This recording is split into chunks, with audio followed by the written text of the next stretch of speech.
This video is sponsored by Skillshare.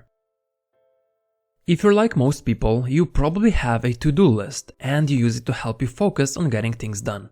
If you don't have it, you might want to make one as it brings plenty of psychological benefits. However, I would also suggest you create a not to-do list. This list complements the to-do list incredibly well, and it might be even more important. Let me explain. This is Mike. Mike loves video games and he plays them every day. But he also has an important exam coming up which will determine his future and he needs to study for it. So Mike puts studying on his to-do list. That day, Mike picks up the books and studies for half an hour. He then takes a short break during which he decides to play some games. However, he got so into the game that he played it for the next 3 hours and he didn't do any additional studying afterwards. Sure, Mike managed to study for half an hour, so he did kinda accomplish the task on his to-do list. But that amount of studying is not enough for him to pass the exam. So the next day, Mike takes on the challenge of studying in a slightly different way. He decides to create a not to-do list as well. And what he wrote down was this: no video games until 7 p.m. Mike goes to study, does it for half an hour and then takes a break.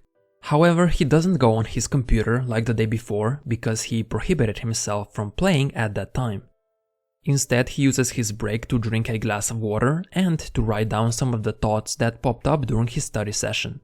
He then returns to studying and manages to do it for 3 whole hours on that day. Whenever you have a goal you want to achieve, it's never enough to say, I must do this.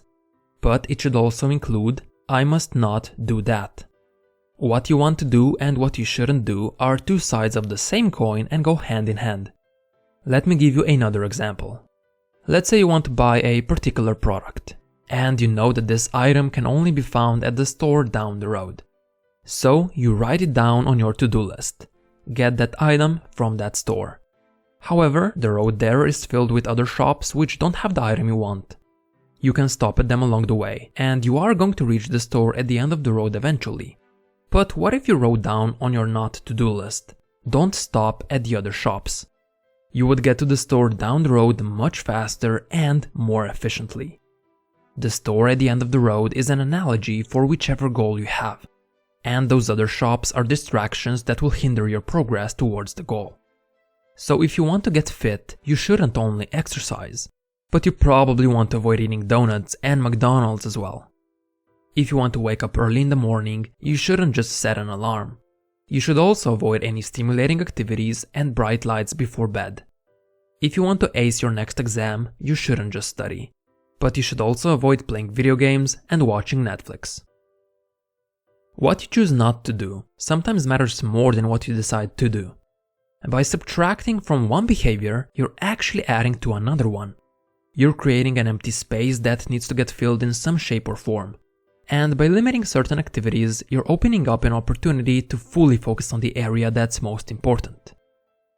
Now, some might say that being limited is bad, and that having total freedom is the way to go. Sure, not everyone has the opportunity to freely choose when and how to do something, but there's a downside that comes with having too much freedom of choice. When our friend Mike passed that exam and finished school, he became a freelance software developer. He's now able to work from his laptop whenever and wherever he wants. He can pick both the time and place. However, suddenly Mike has so much freedom that he's actually paralyzed by it. Because he doesn't have any restrictions, he keeps postponing his work. He's always telling himself, "It's fine, I can always do this later." And when later comes around, no work gets done because Mike could always do it some other time. Because of that, he often feels guilty. There's this constant thought on his mind that he should be working right now. And because of this guilt, he can't even enjoy his free time. When we're free to do anything, we often end up doing nothing. Or we go for the easiest option we can pick. If you had to choose every single day between studying, working, watching TV, or playing video games, which would you choose? You might do the right thing and choose to study and work at first. But as days go by, you would eventually start picking TV and video games more and more. That's because when you have the freedom to do so, you'll choose the thing that doesn't require as much effort. Now, if you have limitations and you aren't able to do whatever you feel like, choosing the more difficult option becomes much easier. You don't have to use as much willpower to start working or studying because those are your only two options. Plus, you don't have to resist any other activities that could tempt you. Mike soon realized that having no restrictions was the problem. He was basically constantly choosing between work and free time. And because enjoying himself was the easier option, barely any work got done as a result. So Mike created a custom not to-do list. And these were the limits he set for himself.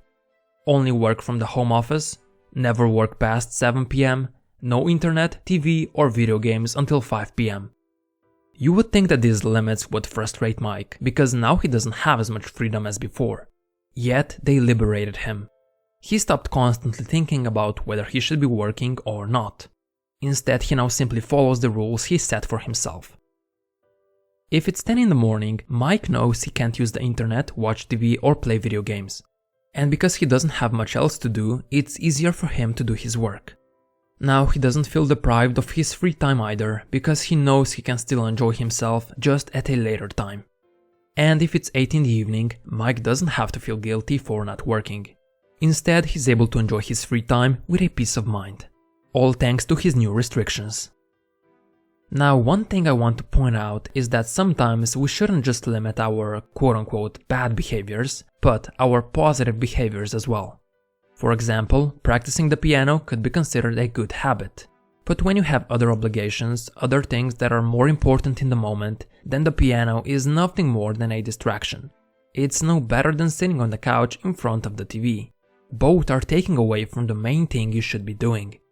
This is why on certain occasions you want to add some of your good habits to the not to-do list as well. However, there is one thing that should never end up on your not to-do list, and that is to learn something new every day. This is why I recommend you check out today's sponsor, Skillshare. For those of you who don't know, Skillshare is an online learning community for individuals who are looking to advance their skills. Whether you want to improve your creative endeavors, business expertise, or software development, Skillshare has multiple classes on all of them. To make it easier for you to decide on which class you should take, I recommend you check out a class from Greg McKeown. If you enjoyed the topic of this video, then you're going to love this class, as he talks specifically about the importance of doing less and how it can allow us to do more. But if you feel like you know enough about this topic already, Skillshare offers thousands of other classes, all professionally made and easy to follow for both beginners and experts. It also allows you to learn comfortably at your own pace. You can access Skillshare's constantly growing library with an affordable annual subscription that costs less than $10 per month, basically the price of 3 coffees. But because Skillshare is sponsoring this video, the first 1000 people who click the link down below will also receive 2 months of Skillshare's premium membership for free. So, join me and thousands of others on Skillshare and begin your learning journey today. As always, thanks for watching, and I hope you become better than yesterday.